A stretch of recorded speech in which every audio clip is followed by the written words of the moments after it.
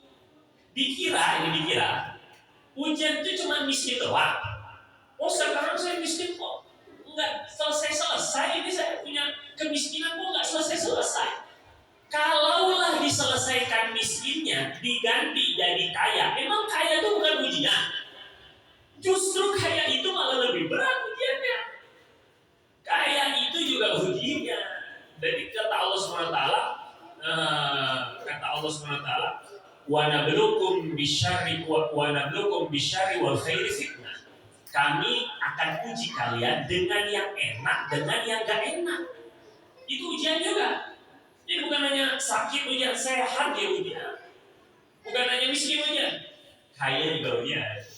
Bukan hanya waktu sakinah, adem, tentram, rumah tangga ujian. Bukan hanya ribut-ribut rumah tangga ujian, tapi tenang dalam rumah tangga itu juga ujian. Ujiannya ingat gak sama Allah. Gitu aja ya. Kalau sekarang bapak-bapak ini kadang sebagian ada yang begini, Pak. Waktu gak punya kerjaan, rajin ngaji.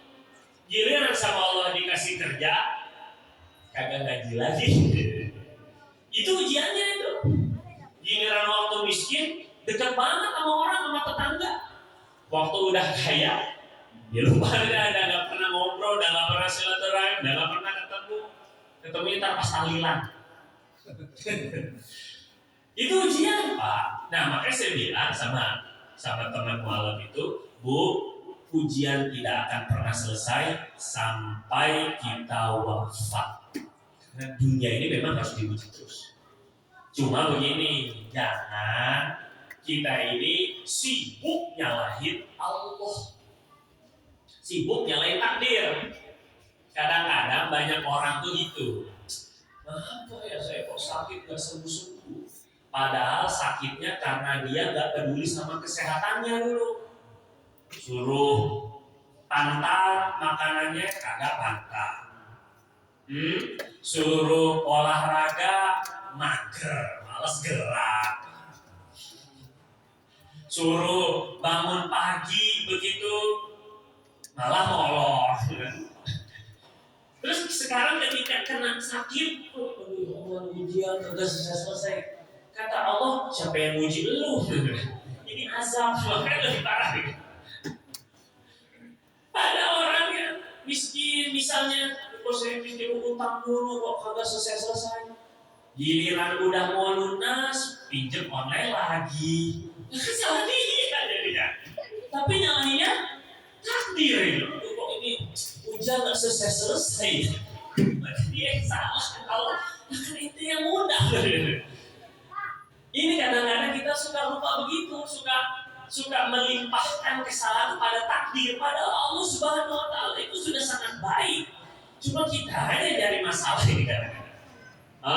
Giliran miskin ngeluh, ya kan, kurang duit ngeluh.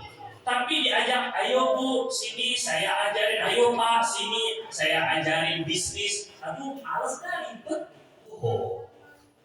Giliran gak dapat kerjaan, ngeluh. Dikasih kerjaan, ngeluh dia.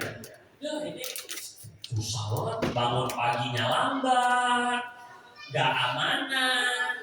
Dan giliran susah dapat kerjaan, ngeluh, nyari takdir lagi. Ini kadang ini aneh orang. Maka Allah SWT itu khuliqal insanu min ajal. Manusia itu diciptakan pengen buru-buru, pengen buru-buru sukses, pengen buru-buru beres, pengen buru-buru apa, pengen buru-buru lah pokoknya. Makanya kita pengen ini agar Allah yang penting bantu. Ya, masalah itu pasti ada Bapak Ibu. Cuma yang jadi masalah adalah tidak ada pertolongan Allah di dalamnya. Bukan karena masalahnya. Sebesar-besarnya masalah jadi kecil kalau Allah tolong. Sekecil-kecil masalah jadi gede kalau nggak ada pertolongan Allah. Jadi pertanyaannya, permasalahan itu gini, bukan karena susah jawaban soal, tapi ada nggak kunci jawabannya, itu aja. Bapak dikasih soal, ibu dikasih ujian matematika, algoritma, misalnya statistika. Ini melintir-lintir ini kan huruf-hurufnya, angka-angkanya susah banget ini. Tapi Bapak itu dikasih kunci jawaban, susah apa gampang? Ya gampang. Yang walaupun dikasih jawab, dikasih soalnya gampang, tapi nggak dikasih kunci jawaban, ya susah. Begitulah kita dalam hidup. Yang jadi masalah adalah tidak ada pertolongan Allah. Nah, ini sholawat ini salah satu mengundang biar pertolongan Allah datang. Siap insyaallah? Insyaallah kita amali insyaallah. Nah, gampang Pak. Sallallahu alaihi wasallam. Enggak usah pakai suara komat kami aja. Komat menit doang. Sallallahu alaihi wasallam. Enggak terasa sering. 20 menit doang Pak. Lamaan juga nonton TikTok. Lamaan juga nonton Facebooknya. Enggak terasa udah malam. Udah malam belum kan? YouTube-nya kelamaan. Giliran sholat baru 20 menit udah ngap. Nah ini perlu ini kan, dipaksain, namanya ibadah dipaksain. Kembali ya. Sekarang kita masuk ke materi kita. Bismillahirrahmanirrahim. Ini buku yang insya Allah semoga bulan depan nanti bisa saya bawain insya Allah. Dasar pokok ajaran Islam. Dengan nama Allah yang Maha Pengasih lagi Maha Penyayang. Segala puji hanya milik Allah Subhanahu Wa Taala yang telah mencipta, memiliki, mengatur seluruh jagat raya.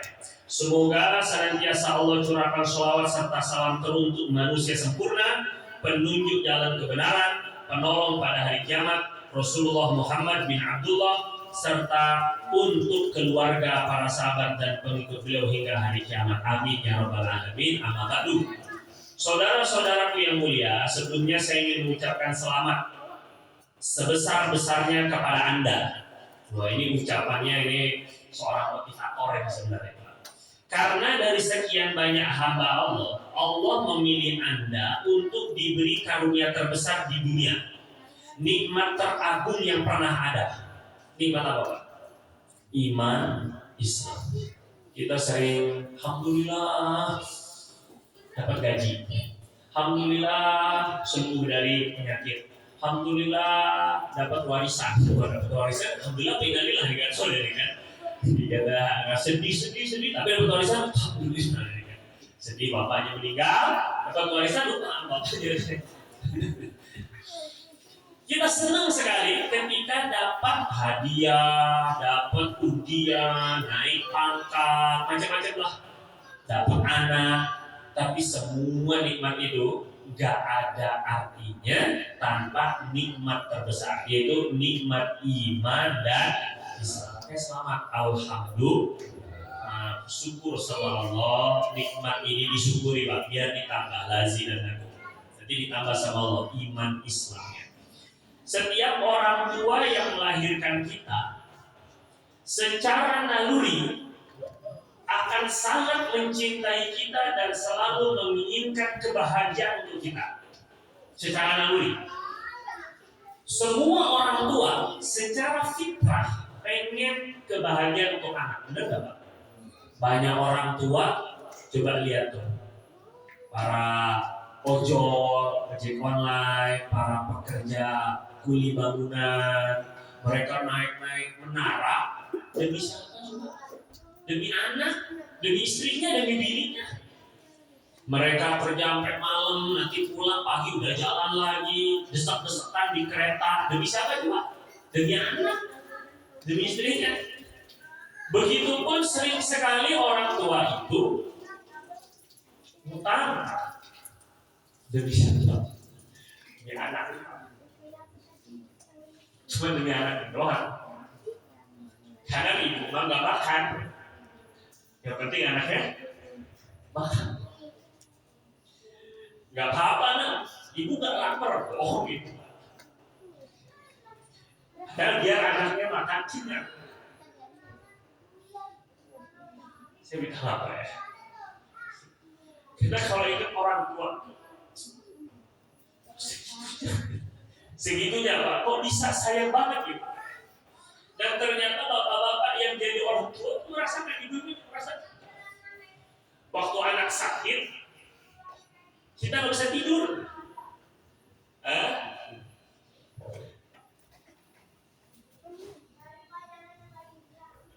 Kita mendingan seolah-olah ibu tuh kadang-kadang kalau disuruh pilih ibu selamat apa bayi ibu yang selamat.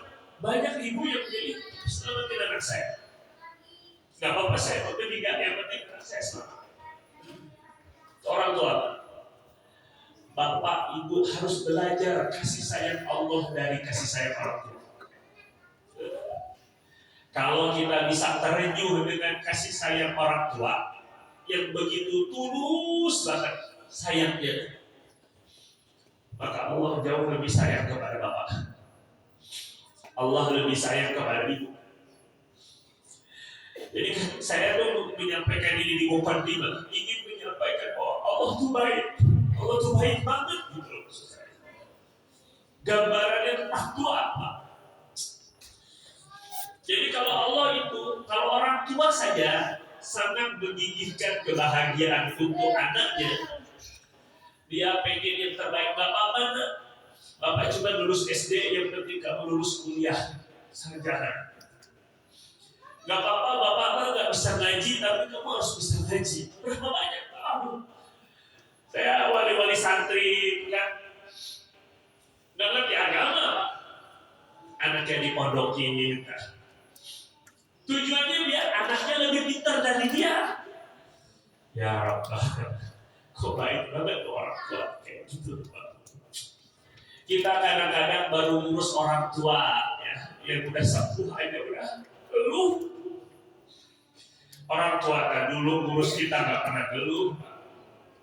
Jemokinnya, jagain sakitnya, ngebiayainnya. Nah, tapi kita ini kadang punya orang tua yang udah sembuh, itu udah dulu. Karena berapa banyak anak dapat kabur. Dia ngebiarin salah satu saudaranya ngerawat orang tuanya sendiri. Gak ada pikiran gimana nih biar saya juga dapat surga. Sampai begitu anak tuh. Itu minta maaf Pak, minta maaf Bu, belum bisa pulang. Ini masih banyak kerjaan. Ini gak punya duit. Ada telepon aja ogah. Anak ke orang tua agak pernah telepon. Bisa apa itu coba?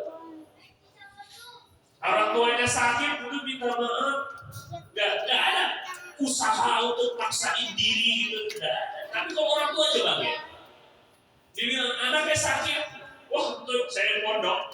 Dibilang anaknya cuma sakit gitu loh, datang hujan-hujan. Bapaknya, anaknya, ini harusnya kenapa? Itu sakit ini, bapak sakit dengan puyeng-puyeng dikit Pak. Itu orang tua coba. Kita orang tua nggak bisa kayak gitu coba. Bapak Ibu, tidak jarang para orang tua berani mengorbankan dirinya demi kebahagiaan anak. Sering sekali begini kan. Gak apa-apa ibu mah bertahan, kerja, kan? Jadi buruh cuci, ada yang jadi pembantu ke luar negeri, coba ninggalin anak, biar anaknya bisa sekolah. Maka Allah yang telah menciptakan kita, menciptakan orang tua kita.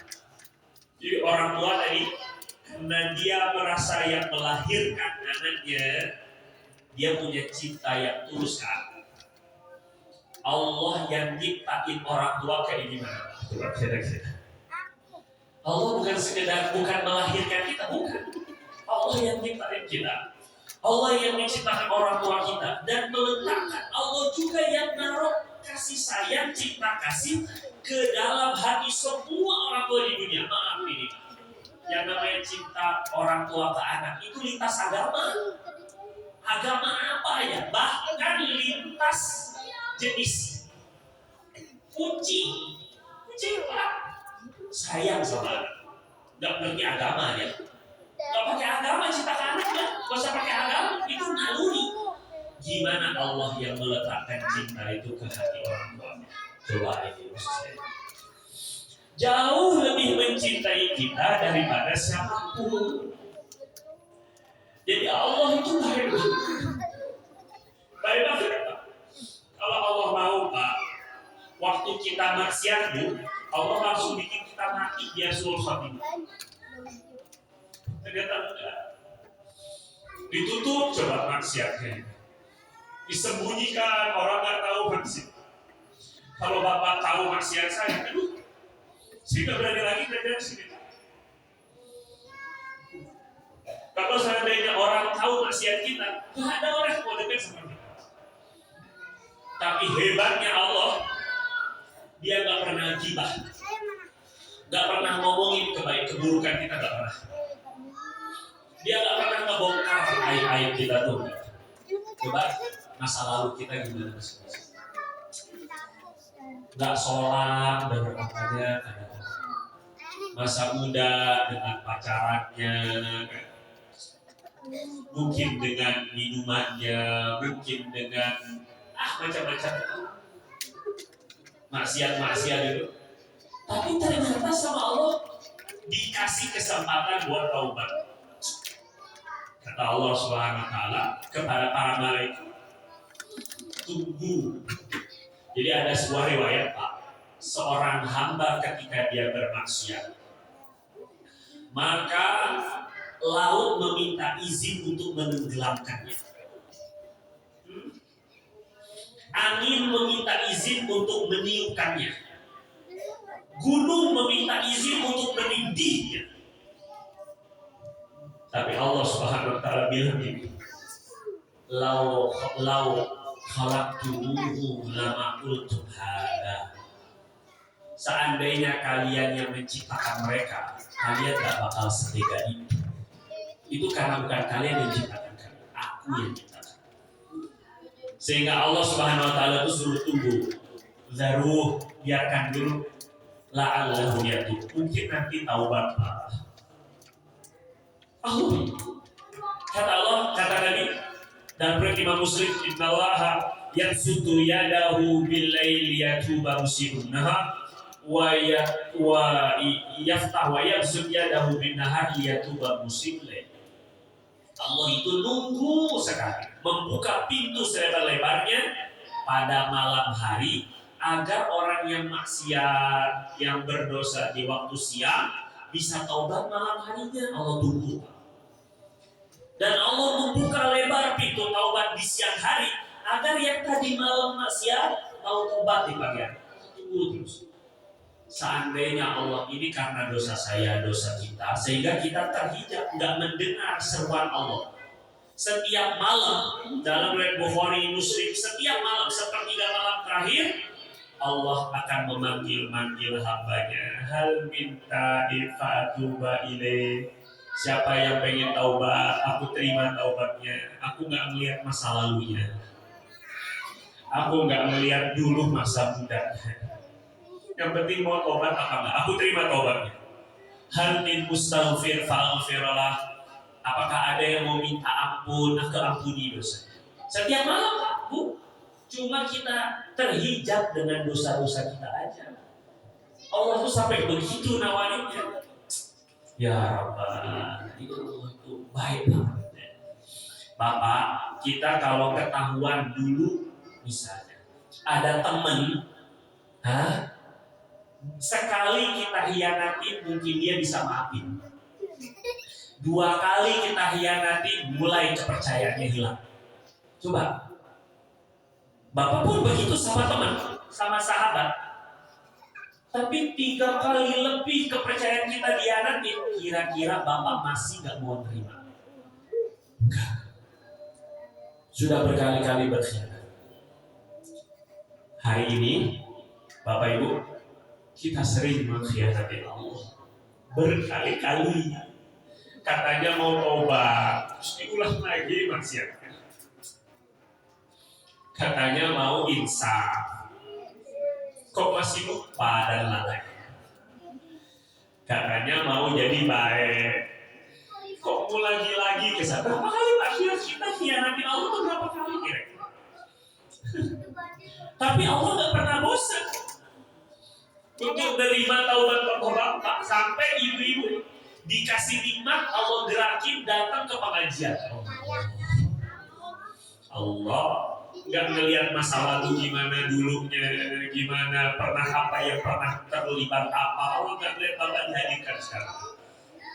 Allah pengen Bapak mendengar apa yang saya sampaikan ini. Subhanallah. Ternyata dia masih percaya gitu sama kita gitu. Masih diizinkan kita berdiri di depannya. Ini Maha Rahman Rahim. Makanya kalau sudah sama Allah sama Allah itu harus besar sekali harapannya. Apalagi kalau kita sudah mau tutup usia, kalau kita sudah mau wafat, kata Nabi disuruh berhusnuzon kepada Allah. Jangan pernah kita berpikir, dosa saya udah kebanyakan kayaknya. Saya nggak tahu lah nanti diampunin Allah atau nggak, jangan. Nggak boleh, jangan. Apalagi kalau udah mau meninggal. Nabi bilang, man istata'a an yamutahu wa yuhsinu dhanna billah, yuhsinu dhanna billah falyaf'al. Siapa yang bisa meninggal dalam keadaan husnuzon, prasangka baik kepada Allah, hendaklah dia perbaiki prasangkanya kepada Allah. Kalau orang kita mau meninggal, sudah ingat Pak, Bapak kalau pulang kampung senang nggak? Senang kan? Yang punya kampung senang banget. Disiapin bekalnya, kendaraannya, yang beli tiket, baju-bajunya disiapin, oleh-olehnya disiapin. Pulang kampung tuh senang, pengen ketemu orang tua, pengen ketemu saudara, apalagi lebaran. Nanti pulang kampung ke akhirat jauh lebih senang. Bapak gak usah takut, Ibu gak usah takut. Allah lebih sayang kepada kita dibandingkan orang tua kita sendiri. Ya, kalau orang tua, coba Bapak bayangin orang tua Bapak Ibu dari kejauhan menunggu dengan senyumnya yang sumringah, dengan pelukannya yang hangat, dengan tatapannya yang berbinar-binar, menunggu Bapak Ibu datang untuk pulang kampung. Kayak apa coba ya? Ketika yang masih hidup orang tuanya, yang sudah meninggal pun Bapaknya bayangkan. Gimana senangnya itu orang tua ketika anak-anaknya pulang. Nah, sekarang gimana Allah nanti nyambut. Makanya dari sekarang udah gak ada yang harus lebih dicintai melebihi Allah. Gak ada yang lebih baik sama kita melebihi Allah. Gak ada. Sampai nanti datang waktunya untuk pulang, itu adalah waktu terindah dalam hidup kita. Kata Allah nanti, ya ayyatuhan nafsul mutmainnah, duhai jiwa-jiwa yang tenang karena sudah menyiapkan bekal untuk di akhirat, irji'i ila rabbik, ayo pulang. Kalau udah waktunya pulang, Pak, pulang. Irji'i ila rabbik, suatu saat ini saya bakal pulang. Kata Allah, ayo pulang. Radiyatan mardiyah, dalam keadaan senang dan disenangi. cinta dan dicintai, rindu dan dirindukan. Allah. Fadkhuli fi ibadi wa dkhuli jannati. Masuk ke dalam hamba-Ku yang soleh, masuk kamu ke dalam surga. Masya Allah. Semoga Allah Subhanahu wa Ta'ala jadikan hati kita ini senantiasa mencintai Allah, mencintai Rasul melebihi apapun dalam hidup, sehingga Allah mencintai kita dan menjadikan kita kekasih-kekasihnya. Amin ya rabbal alamin. Mungkin ini yang bisa saya sampaikan, karena sudah isya, jadi pendahuluan kita belum selesai. Insya Allah kita akan lanjut lagi pada pertemuan yang akan datang. Insya Allah kita tutup dengan kafaratul majlis. Subhanakallahumma wa bihamdika asyhadu an la ilaha illa anta nastaghfiruka wa natubu ilaik. Lebih kurang saya mohon maaf. Assalamualaikum warahmatullahi wabarakatuh.